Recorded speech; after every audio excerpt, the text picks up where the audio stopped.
The way that this works is that you have your current class loader that contains the current version of the classes in your application.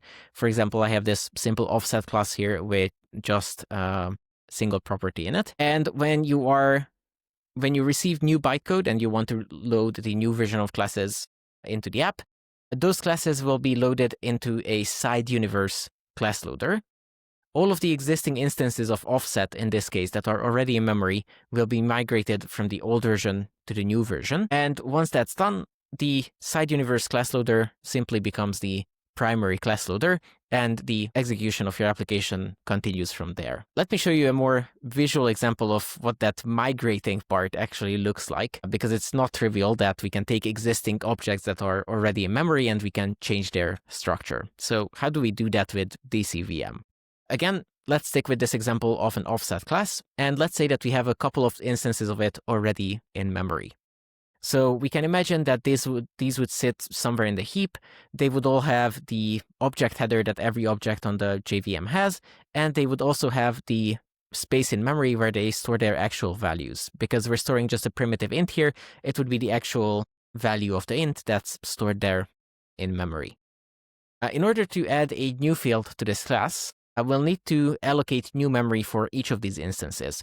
So we'll go ahead and allocate some new memory for each of those offsets that are already in the memory. And for the fields that already existed, as well as the header of the class, we can simply copy the existing values over to the new space that we allocated.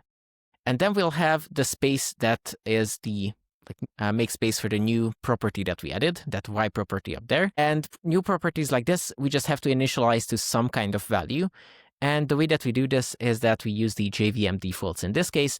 So for numerical types, these would be just zeros. For reference types, we would have to initialize them to nulls. For booleans, it would be false, and so on. And once we have these new versions of each of the offset objects, we can simply drop the old versions and continue executing the code from here. If you think about it, what we're doing in this case is basically a special garbage collection pass, because we're pausing the application for a very brief moment.